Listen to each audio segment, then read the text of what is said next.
hand if you have a question, and we will get to you, your microphone to you as soon as we are able. We'll take our first question.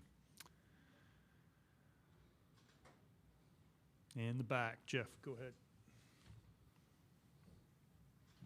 Hey, Coach. Jeff Dubreuil with WFLA here in Tampa. I know you as a coach are no stranger to playing in tournaments, but what do you think the guys who were on Drake's squad last year maybe learned and took lessons away from approaching this tournament, mentally, physically, whatever it may be, that you want to apply to this tournament?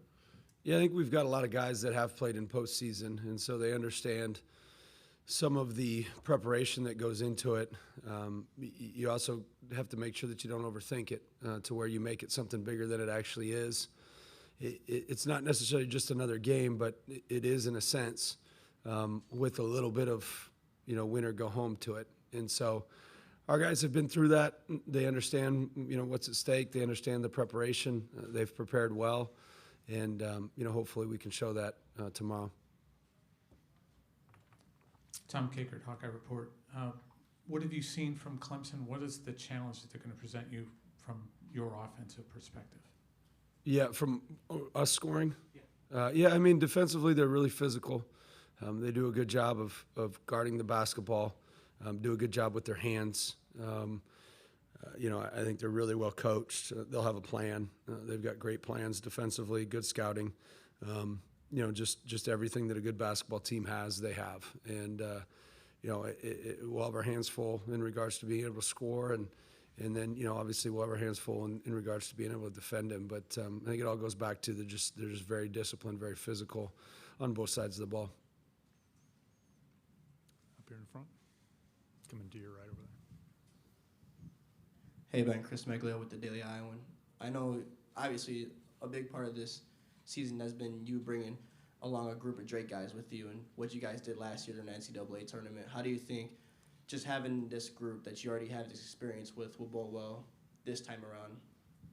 Yeah, I think the experience, again, probably gives you just an understanding of the preparation that goes into it, the atmosphere that's with it. And, I think those guys have seen that. They've seen it in a couple different games. And, again, if they can carry some of that experience with them. But it doesn't give you like I wish the experience would give us plus 10. It doesn't do that. So the game actually still starts 0-0. So you use some of that experience to gain some comfort. But it doesn't necessarily give you that much of an advantage in the game once it starts. In the front here. Go ahead. You got the microphone. Go ahead. Hey, Ben. Yep. Okay. Hey, Ben. Elliot Clough. Sorry. Hawkeye Insider 24/7 Sports. Them not having Welling going down in the ACC tournament, I know there's a big difference when you played Ohio State when they had Tilly versus when they didn't. How different is it for you in preparation when they don't have one of their more important players, one of their bigger guys in the front court? Yeah, I think he's so different from Tilly. Tilly was such an offensive trigger, meaning it wasn't that Tilly scored. That wasn't the issue.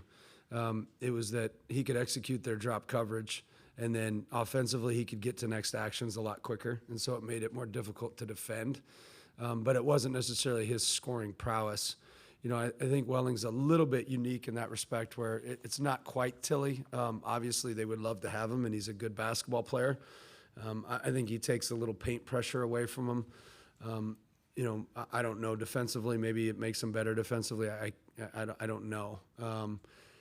They would probably know better than I would. But it certainly doesn't help him, But I think it's a lot different than losing Tilly. Not necessarily in importance, but just in what Tilly does versus what Welling does is a little bit different. Welling can really score in the post and do some things like that.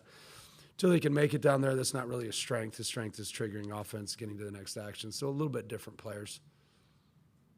Hey, Coach, Colin Crothers, DITV. In your first year with Iowa, what have you learned about yourself as a head coach and maybe even something that'll be beneficial in this opening weekend of the tournament? Yeah, it's hard to reflect in season. I don't know that I learned necessarily much about myself as a head coach. I think I learned a lot about this level, meaning, I think this level is a little bit unique from every level that I've been at. It's not better, not worse. Division II is different, mid-major is different, and then high majors all different. Again, not easier, not harder necessarily, just different. And so, you always have to figure out the nuances of each level and what you're dealing with, and then how to win at those levels. And I think that's probably what I learned the most. I think a lot of coaches at this level probably struggle to improve because they have an inability to really self-evaluate. And I've always felt like that's one thing that I've taken with me from Division II, from being an assistant coach at the Division II for so long, is the ability to understand I don't have all the answers. And so I've learned a lot at this level from a recruiting perspective, from handling everything perspective, from what your players go through, all those different things, and certainly will take that with me to next season. Hey, Ben, Elliot Clough, Hawkeye Insider. The Clemson guards seem to put a lot of pressure, at least willing to put up pressure on opposing guards full court. How do you maybe take a little bit of that pressure off Bennett, or is it just one of those situations where you trust your senior guard who's been there, done that? Yeah, I mean, you have to have a plan. I think that's what you have to have. And so, outside of making sure that I tell you my plan, I probably won't do that. But then there'll be times when he's just got to bring it up against pressure. And so, which it is what it is. It's just the nature of the deal. If you pressure and you extend your defense, then, there's certain things that you give up, and there's certain things that impact us negatively, or positively, depending upon how you do it. And so, they pressure. It all depends too on how it's called. It's so different. I've watched some of these games throughout, and every game's called a little bit different, and you're trying to figure out exactly, like, is it called exactly how the video that we watch every single year? And I don't know that I've had many games this year that have been called based on the videos that we watch. And so I think the ability to adapt to that very quickly is something that we're going to need to do. How's it going to be called, and then adjust to that and make sure that you play to that. Madison Hurdzick with the Cedar Rapids Gazette. I'm back here.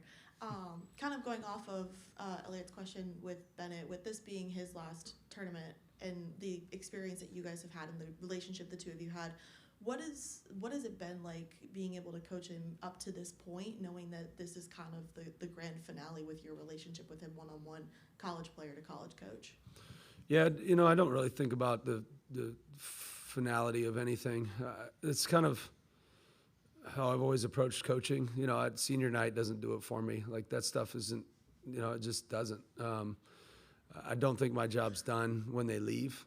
I don't think that, once you're their coach, you're their coach. If they play for me for 1 year, if they play for me for 5 years, whatever it may be, you're still their coach. Now, you won't have that day-to-day interaction that you have, and you may only talk to them once every 3 or 4 months. But ultimately, they know that they can trust you, and then if there's things that you didn't teach them when they were here, then they'll call, and they'll need those things. But hopefully, a lot of the lessons that he's learned specific to him, he's going to take with him. And I always say that the ultimate compliment as a parent, and I think it's the same as a coach, is my objective is to work my way out of a job by the time they're done.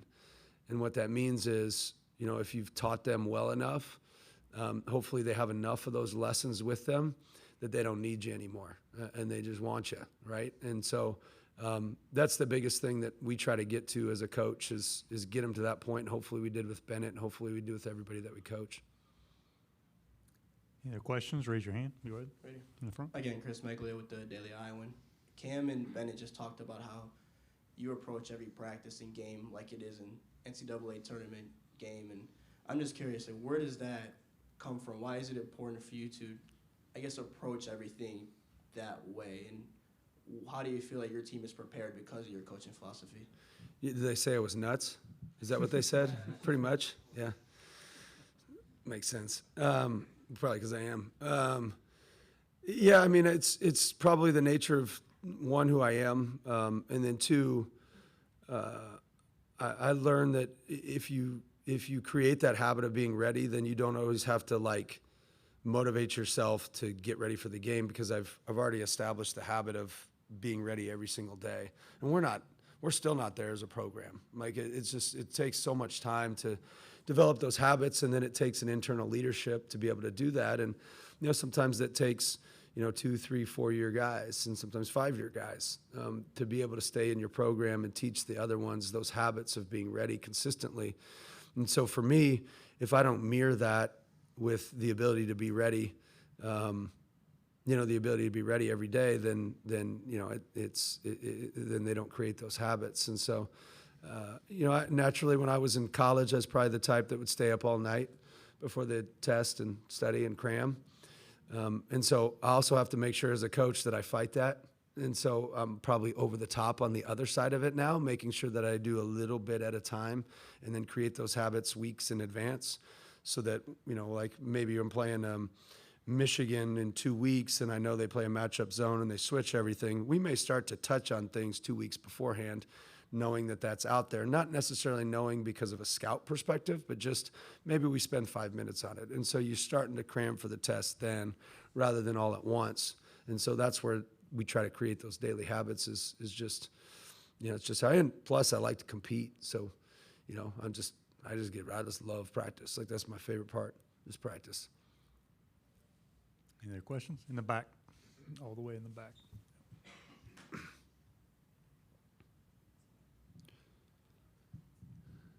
Hey, Coach. Carmine Jamay with Fox Carolina. Just curious if you have any relationship with Clemson coach Brad Brownell, and either way, what you think of what he's done with the program. First time he's made 3 NCAA tournaments in a row. Yeah, I've never met him. I think he's a really good coach. I do know that. I think he gets the most out of his talent. I think he coaches, for the most part, from what I see from the outside looking in, pretty good kids. And I think in the past he's had kids for extended periods, which is always good as well.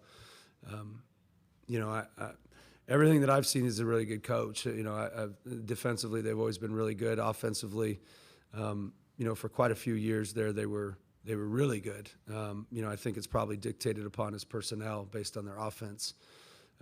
But then defensively, they're always solid, tough, physical team, play hard. They always have a plan, a really good plan, and always finish top of the ACC. I do know all those things, but outside of that, I have never met him. Any other questions for Coach before we let him go? Right here in the front.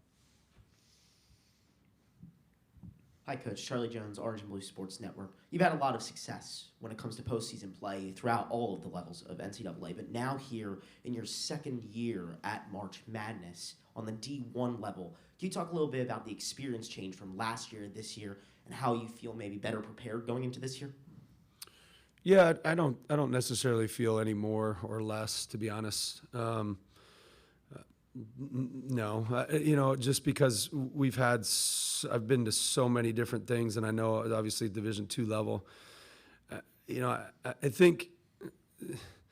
don't think it's what people think. Where it's like, oh my gosh, you're a Division I and you're a Division I NCAA tournament. Like, it's not that much different. As a matter of fact, it might be more difficult at Division II sometimes because the region that you're in usually is a top 15 team in the country that you're playing first round.